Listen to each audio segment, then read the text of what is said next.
we're back at the PumpHouse Theatre, one of our favourite little haunts, and this time around we've got a couple of guests, some good friends of ours from the States, ex-Kiwis, spending a lot of time over in the States there in California, paranormalists from the Golden State Paranormal in California. We've got Martyn and Stephanie, good friends of ours. I've investigated with Martyn once before. We did the Lake House Art Centre and it was bloody great fun. It was really good. Right. So it's good to have them back again. So we thought we'd sit down and have a chat. We're actually investigating the PumpHouse Theatre tonight again. We thought we'd give them a bit of a treat since they're over here for Christmas. And we thought we'd sit and have a bit of a chat first. So here we are. Okay, so guys, so tell us, how long have you been over in the States at the moment? So we've been there 5.5 years. So we moved over in July 2018. And based in Anaheim, California, so about 5 minutes from Disney. So loving it so far. Paranormal investigating was not, I never thought we would be doing this, and it wasn't on my bingo card when we moved to America, but there you go. No, it wasn't. It was nowhere near it, and we just kind of stumbled into it. So during COVID we watched a lot of paranormal shows. We definitely did, yeah. And then Nick Groff, who started Ghost Adventures, the TV show, did a public event in Virginia City. That's where we met, obviously, we met Michelle and Kenny from our team, we just kept in touch after that and kind of exploded, and then we met up by ourselves and then kept on going. And it's, I don't know, you call it fate, I suppose, meeting these guys, and we love Kenny and Michelle. They're awesome friends, so we think it's kind of fate running into them, right? So. Fate, I think it was serendipity. Yeah. And you've been doing quite a bit of investigating out there. You've joined up with the team there, I hear. Yeah, so we've only really been investigating for about a year and a half. Mm-hmm. We had a few experiences in some places that we visited on holiday, and we thought, let's maybe take this a little bit further and maybe get into investigating ourselves. So we've done that. We met up with another group of people, and we've created our own group, Golden State Paranormal. Yeah. So yeah. I've been checking out some videos from there. It's got some good stuff at the moment. It's really good, good material there, which is really good to see. So what are some of the places you've been to while you've been over there? So mainly in Virginia City, so Nevada. That's kind of, I suppose, our favourite place to go. It's amazing when you go there that the stories from all the locals doesn't matter what building you pick, everything is haunted. It's crazy. Very old mining town, a lot of history through it. Massive Great Fire that ripped out most of the city and then got rebuilt. So a lot of history, a lot of things that have happened there. We've investigated 5 places, I think it is, in that city, and as a group ourselves. And then I suppose we're based in Anaheim, California. Our friends that are with us as well, they're based up in Northern California, just north of Sacramento. So it's a little bit hard for us to link up quite often. But we've investigated separately as well, but still under the team name, obviously. So we've got a couple of places we've investigated. The Queen Mary is obviously one of them, which is quite nice. Interesting. Is that worth going to? Absolutely. It is, yeah. I've heard some stories. Yeah, we've got some great evidence there. We did just the ghost tour that they did, and we kind of made a friend with the tour guide. There's a room there called B340, which is the famed haunted room. The tour takes you through that. She gave us a couple of minutes to do some EVPs, and then once the tour finished, she said, "Do you want to come back?" So we went back for about 40 minutes, investigated, got some great evidence in that place. So it's definitely worth a visit. Absolutely. Yeah. And we've got one coming up next month, the Kellogg House in Santa Ana, which is again kind of famed as well with a lot of history. So Kellogg is in the cereal. No, that's what we thought. But what do they make? Garden supplies. Yeah, garden supplies, and also back in the day, so who owned the house? He was an architect. So designed a lot of places around Orange County, called freeways and main kind of infrastructure as well. So he's very well connected to the area, which is good. So a lot of history in that place. With all your investigations that you've done so far, is there a standout sort of piece of activity or happening that sticks in your mind that you'd like to share? It's difficult. There's been so many and kind of varying ones as well. I suppose one of the ones for me is we like to use a digital recorder quite often for EVPs. We've caught a number of different EVPs, in particular in the Washoe Club in Virginia City, where I suppose on one particular night we were there, it didn't feel too friendly. And I think it was about 8 rooms. I think on every single room we got a varying message of "get out," and a very fruity one of "get out, mother effer." You can say which is on motherfucker, which is on our videos. Very, very clear. So that probably stands out for me. EVPs are, I don't know, it's a weird thing where you can. Some of them you can clearly hear. There are obviously ones out there which takes a little bit more to kind of decipher. We kind of put those to the side, but the clear ones where collectively as a group we hear it, they kind of stand out for us really, because to us there's kind of no explanation of where it came from. We're all silent in the room, so that's probably my one. Yeah, my one is the videos on our page at the Washoe Club back in, I think it was earlier in the year, in March, when I clearly heard in my ear like the end of something, like right by my ear. I was the last person walking through the hallway. Everybody was up the front. Then when we played the video back, you very clearly hear a man's voice say "yeah," and I heard the final part of that "yeah" right in my ear. So at the time I was like, oh, it's fine, I didn't hear that, but I absolutely did, and that was really cool because I know that I heard it, and now it's all on camera as well. Yeah.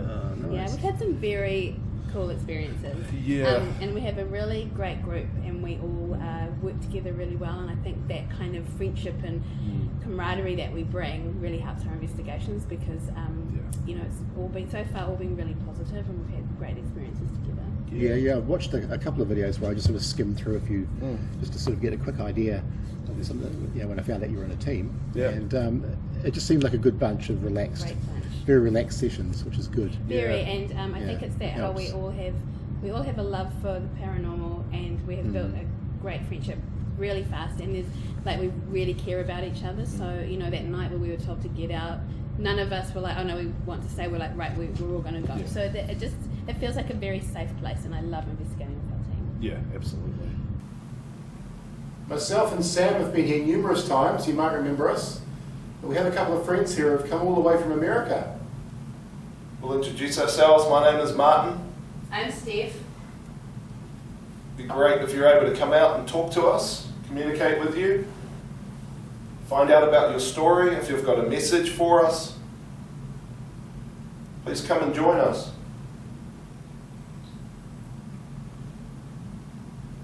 Yeah, it's about the whole family aspect, isn't it? It makes it more special and makes it more cohesive as well. When you're investigating as a team, especially when you have that sort of family, like Sam and I have been investigating for many years now, and when you have that sort of connection, it just makes it much more, satisfying an investigation. You can sort of feed off each other, and it's a bit more open, it's a bit more relaxed. Yeah. It also pays to have a lot of trust in each other as well. So, especially when you're investigating something that not everybody believes, and that if something does happen, I know that Mark's not going to bullshit, and Mark knows that I'm not going to bullshit. Yeah. So you know that if anything's going to happen, and I don't see it for myself, you can trust that other person as well. Absolutely. Yeah. That's what we have as well. We're all in it together. I think, as Steph said, everyone kind of brings something unique to the team. It's not kind of just one-sided. Everyone has, their I suppose unique ability to dig into the paranormal and how they investigate as well. But we gel really well. We're very lucky. Yeah, we all have the same, I suppose, core values in terms of what we're doing. We're not disrespectful in any way. We go into it with a lot of respect. And as Steph said, we were told to get out maybe 8 times, but in the end we're like, okay, let's end it here. So we're a great team. We love every person in our team. It's really good. So Yeah, that helps. It definitely helps, It doesn't does, it? right? yeah, it does. It does. We often hear shuffling and weird sort of noises out there, like Three steps. Yeah, very quick. yeah. What you will have to be mindful of is that the car access. Yeah, exactly. All right. Patty or Margaret, are you here tonight?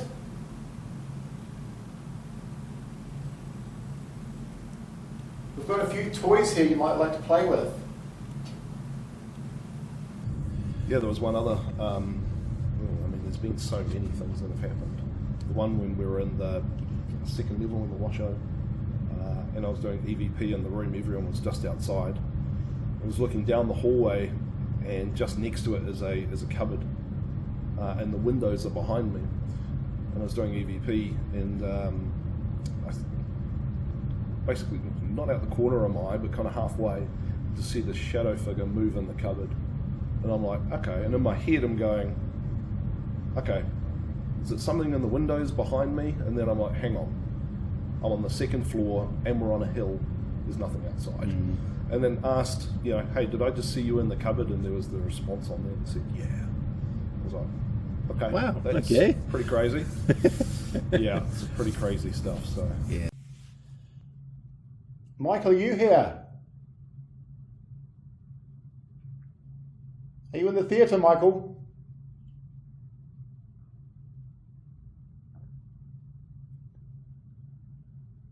I would definitely like to find out more about you, find out your story. If you're able to come in and tell us, we can communicate through these devices that we have on the floor. You were showing us some of your equipment before. What piece of equipment would you consider the best piece of equipment, or your favourite piece? Favourite piece? I think for me, the Panasonic DR60 digital recorder. I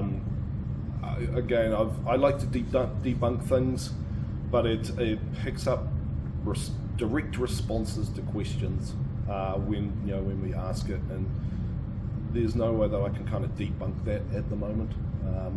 I think that would definitely be it, and then secondly for me would be a normal mini mag-light flashlight. It's amazing the responses that we get to it. Again, I like to debunk, so as I said before, I'll set that up at home, 8 hours, never turns on. We go into investigations and it turns off and on command. It's crazy. You can pull the energy from those and turn it on. Oh, Hold on. double flashlight. Okay, thank you.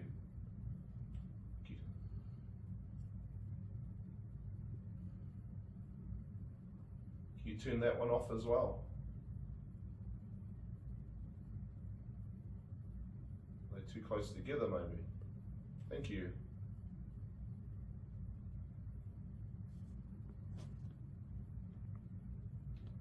If we're talking to someone and you're touching those torches, you're able to use your energy to turn both of them on at the same time?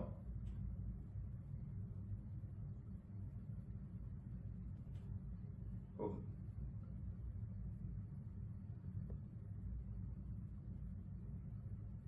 you turn the other one on as well at the same time?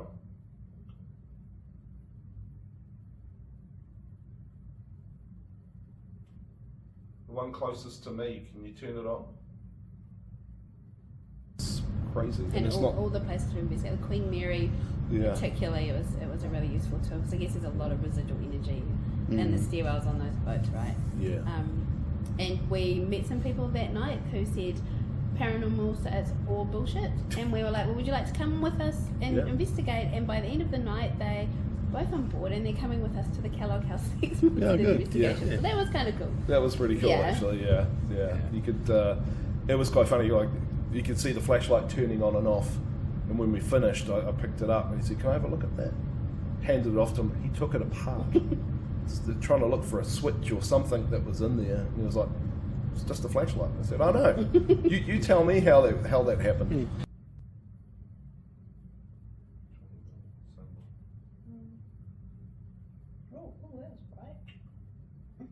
you. I appreciate that. Thank you. This is Pete. Can you turn the flashlight on closest to me? Oh. There you go. Oh, okay.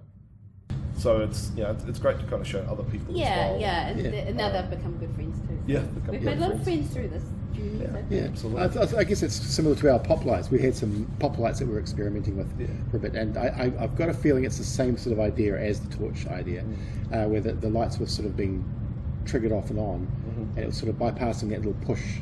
Actually, I think I bought them tonight. Actually, they're little push lights where you push the top of them and they go off and on. Yeah. But we had some incidents where, at the end of questioning, it would be triggered. Sometimes it would trigger. It was beyond coincidence in a lot of the incidences, but it was almost like something was bypassing that push down trigger and just turning the lights on and off. Right. So it hasn't happened for a while. I took them overseas with me to the UK, and it didn't happen at all. Yeah. So it's only happened in a few places. It happened a couple of times here, but nothing really worth. It was very random. There's only been about 1 or 2 locations that it's really sort of happened. Yeah. It never worked in all the places that we assumed they would work. You go to the most allegedly haunted psychiatric hospital or something like that, or I took them overseas to the ancient Ram Inn and places like that, where these places are notorious for being the most haunted places in the UK, and nothing happened. Yeah. Whereas we can go to some random place here in Auckland, and it'll be going off.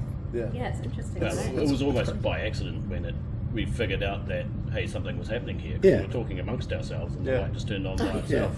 I love it when And we just thought, was that you? Yeah. And then it did it again, so we went from there. Yeah, it's fun. You never know what's going to happen, right? That's what I love about it. You can go to the same location 2 nights in a row, it's completely different. Yeah, and we've had that as well. For the Washoe Club, we did 2 nights in a row. First night was get out, and we ended early. And the second night was completely different, where we communicated with multiple, we believe, different spirits in multiple different rooms, and we had different kind of activities in each of those. So it's one part we don't understand yet is why one day you have this type of activity, on the next day it's completely different. And we've been 5 times to the Washoe. Yeah. Every time is completely different. It's crazy, and I suppose that's what keeps on triggering the curiosity. Yeah, sure. Is why is that? What happens? And how does it work when we get to wherever it is?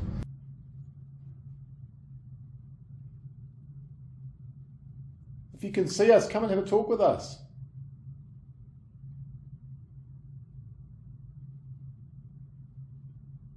Yeah, we've found the same thing. Like, you're in a place, and it always happens at the places that we've got ongoing access to. Yeah. And you'll go there one night and something will happen, so you'll try and prepare for it the next time round, and something else will happen somewhere else. And we had one at this old girls' school in Parnell, and we had the place for 2 years, and we did about 20-something sessions there, and every time would be something different.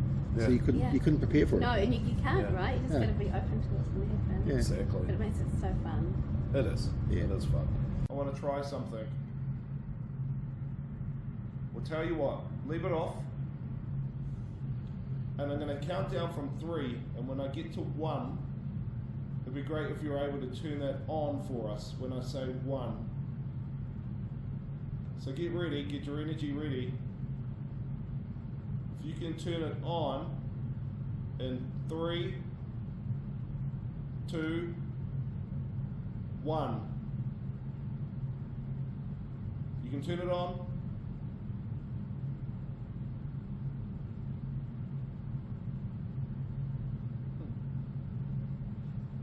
Never works out well. Yeah. Okay. So do you want anything you want to say before we cut off now? Give some details about how to get hold of you and. Well, we are Golden State Paranormal on Facebook and Instagram and TikTok and YouTube.